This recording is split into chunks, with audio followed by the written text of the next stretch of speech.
And we're here at the Tavern Talk. Let's get into it. But first, before we get into any article that I and Jordan has selected, we have a word from our sponsors.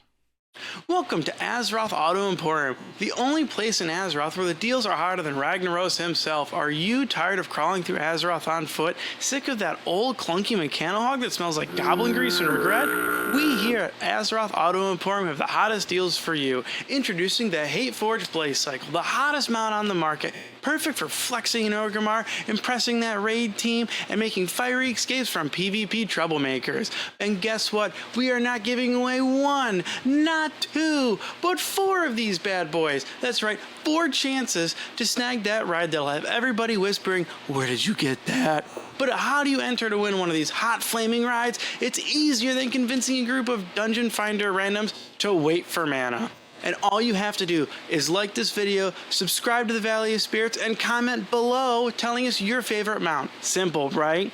But you gotta act fast. This giveaway is a limited time only. Our winners will be selected next week during Tavern Talk, so don't miss your chance to grab the mount that makes the Mechanohog look like a tricycle for Murlocs. So what are you waiting for? Hit those buttons, enter this giveaway, and claim your shot at a mount that screams chaos and cool. Because here at Azeroth Auto Emporium, we bring the mounts with a fiery passion. Ownership of the Hateforged Blazecycle is subject to the following conditions. User assumes all risks, including but not limited to volcanic eruptions during operation, random fell corruptions, spontaneous summoning of imps, and extreme overheating in regions such as the Firelands. Additional hazards may include unprovoked dragon aggression, unwanted attention from rival factions, and accidental trespassing into the elemental plane of fire. Please note that the Hateforged Blazecycle is not intended for use during dungeon boss fights, in arenas, or as a flotation device. Riders may experience heightened susceptibility to PvP ganks, reduced stealth in contested zones, and strange whispers offering dark deals while parked in Shadowmoon Valley. Operating this mount near void rifts, active volcanoes, or overly curious warlocks is highly discouraged. Side effects may include scorched gear, a permanent aura of brimstone, and unsolicited duel-me invites in Orgrimmar. By accepting this mount, you release Azeroth Auto Emporium from liability for any apocalyptic events, interdimensional travel mishaps, or accidental transformations into a fell-corrupted entity. Consult your local mage before teleporting while mounted. This mount is not rated for Dragonflight Airways, hyperspeed usage in Mechagon, or casual draw rides in Nagarad without a parachute. Azeroth Auto Emporium. If you can ride it, we can sell it. Please adventure responsibly. And we're back from our sponsor word. It's a great word. Hope you like it. Check it out. It's great. Enter for a chance to win. Like, comment, subscribe. Do the things I said you're supposed to do in that ad. I worked on it kind of hard, so I have the green screen, and it's kind of working on making it work better. Sorry.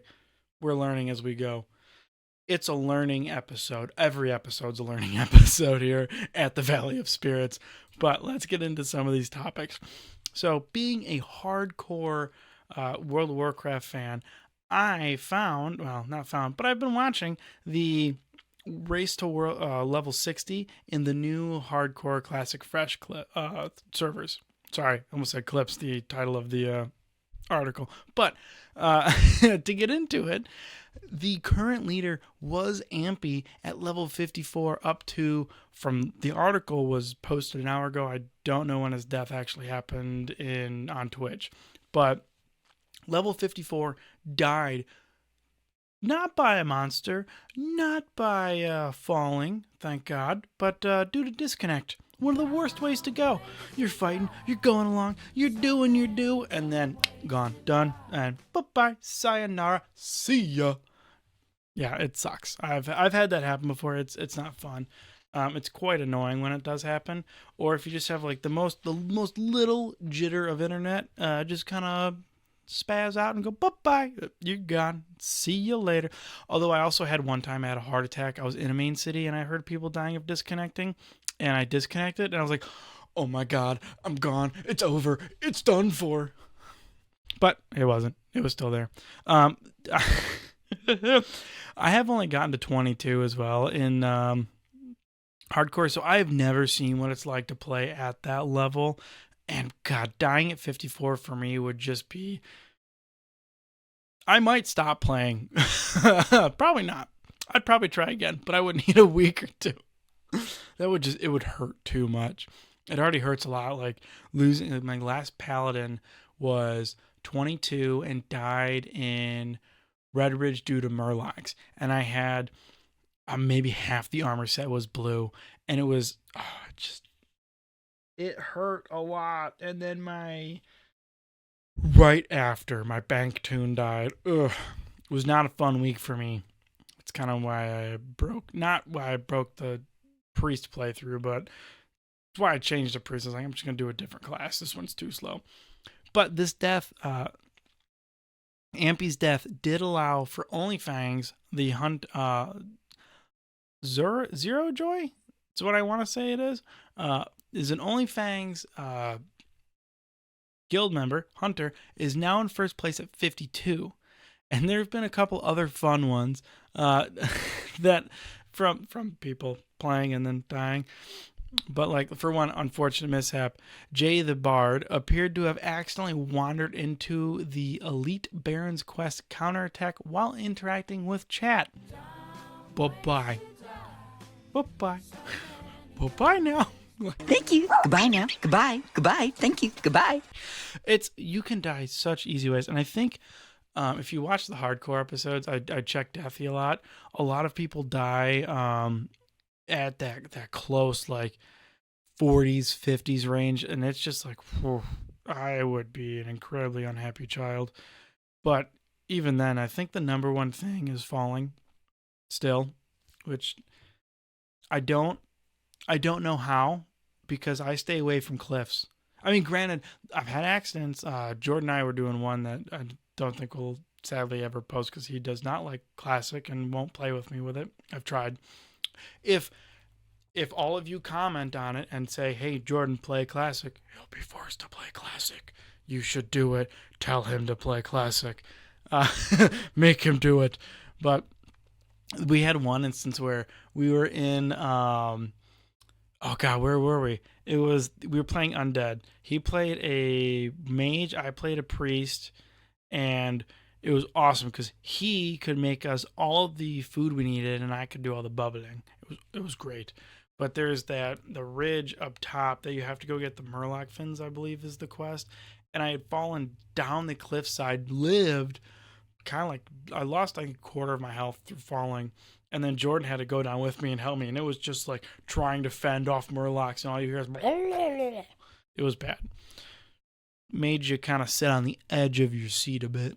It was fun though. I enjoy it. It's why I like playing it so much. But to get away from hardcore, because it's been a good amount of chunk of this, let's talk about what we have coming from Ian, who had a conversation with GamesRadar Plus. If you don't know who Ian is, he is the senior game director for Warcraft. And two big things that Jordan wanted me to touch on was the first one, are we ever going to see a World of Warcraft 2? And I like the way he put it in the first blue text box. Theoretically, at some long distant point down the line, that may be a question you grapple with seriously. But for the time being, we have a huge, vibrant, and growing player community that we're excited to serve. Which I'm kind of with it on that point, and I'm sure that some other people are as well. I know Jordan talks about it a lot. We kind of have like the way he puts it, I think is like spaghetti noodle soup or something like that. Something to where it's just spaghetti code. Because the engine's so old and it needs to get updated, there's issues with it, and he keeps hampering on it whenever there's any issue, which is fine. Like if he's got a point, he's got a point. But I think that the best way to do it is actually not to like put it on a new engine or something, but just like kind of port us all over. Don't just make us redo stuff or redo whole new characters. I don't think that's going to be fun, and you're going to lose a lot of people doing that. But in the interview, he also remarks that while we might never see a WoW 2, we almost already have that with Classic offering different versions of the game with a snapshot from the past, which is, for the most part, is true. I mean, we have so many variable types of games now, and it may be a way that they're kind of padding themselves so they don't ever have to look at a Warcraft 2. But I think Warcraft also has a beautiful way, like the art is just very well done in the way the world is done. I mean, from the music to the artwork and the lore itself too, it's just so specific. And I mean, let's take out the lore because that's always going to be specific to the game. But like the art and the music are very, very well known. I don't know another MMO that I've played that I've enjoyed the art style so much and actually have a nostalgia draw to it.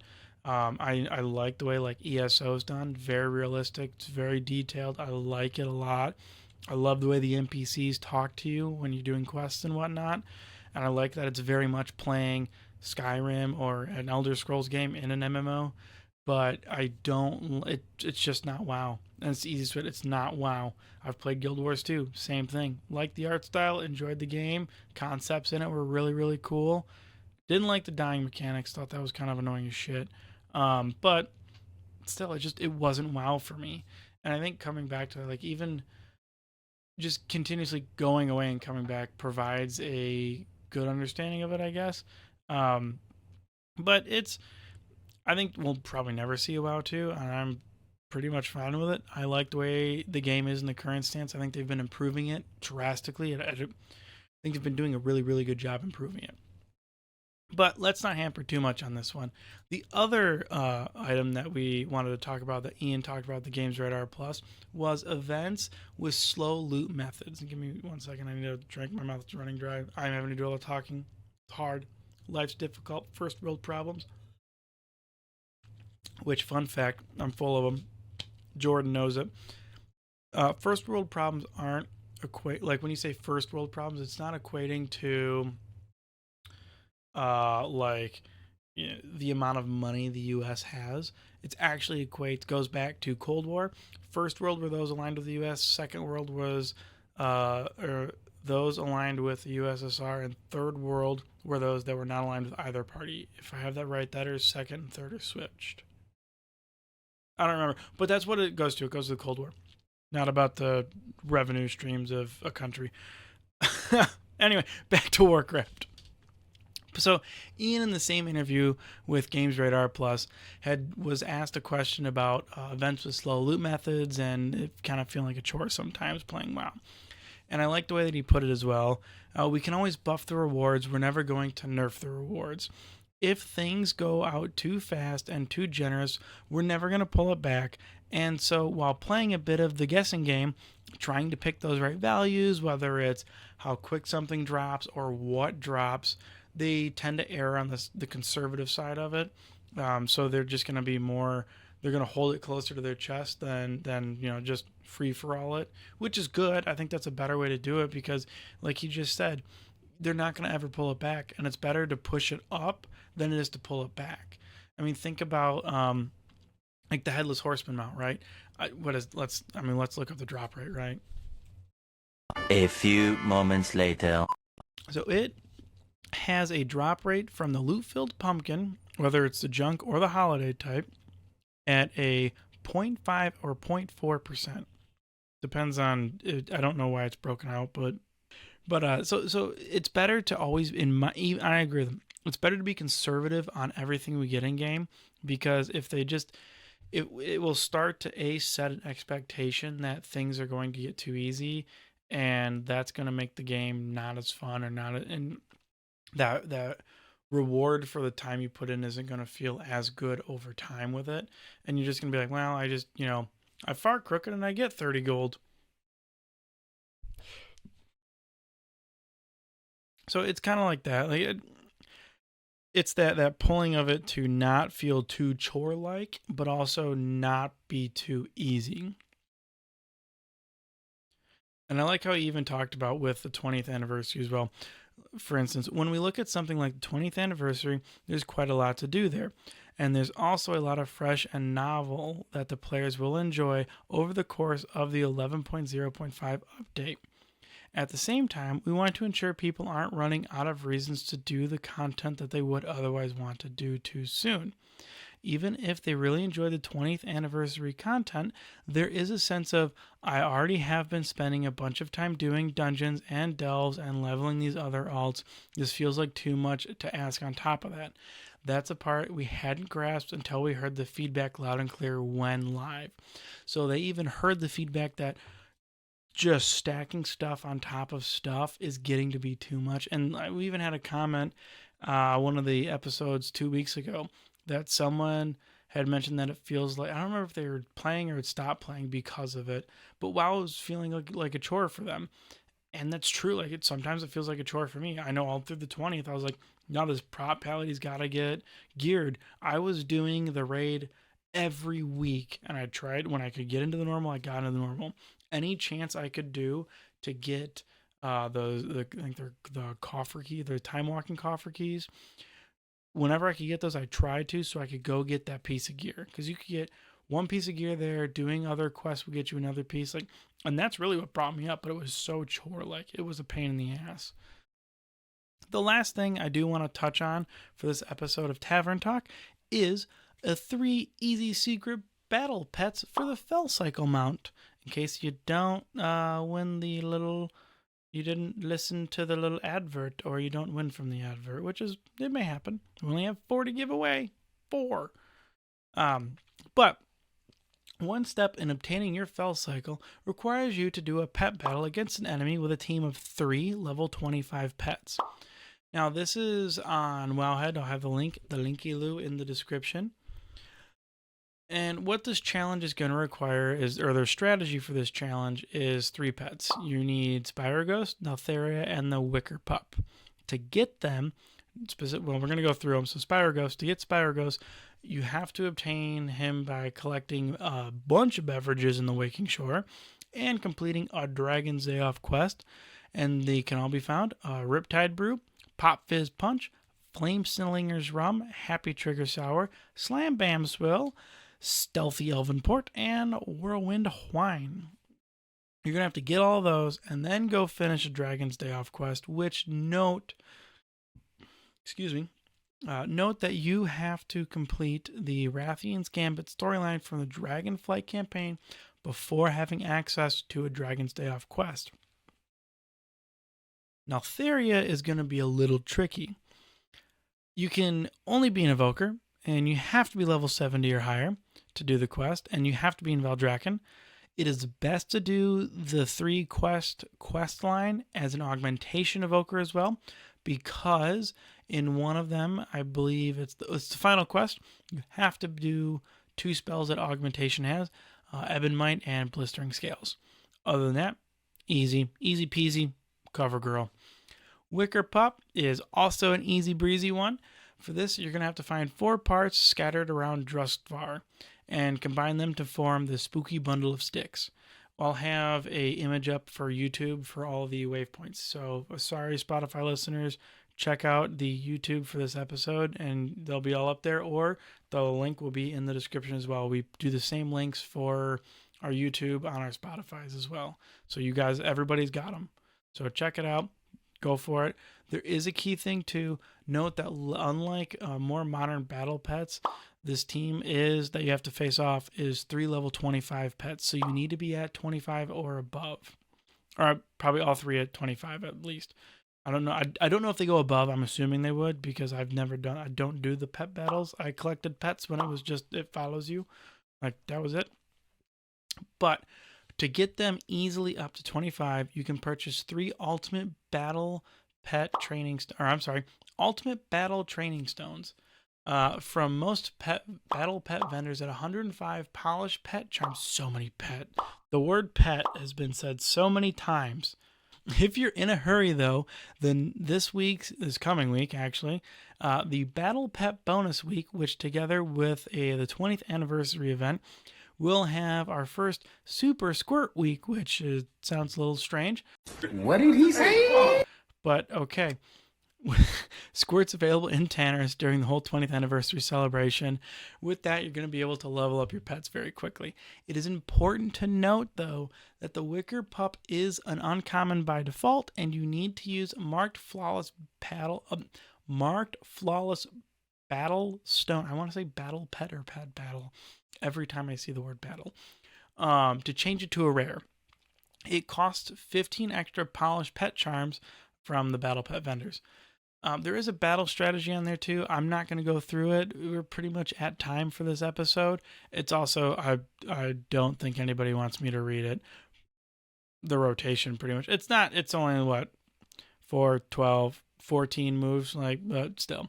Anyway, I hope you all have a wonderful rest of your day at whatever time you're listening, whether it's bedtime, the morning ride to work, wherever you're going.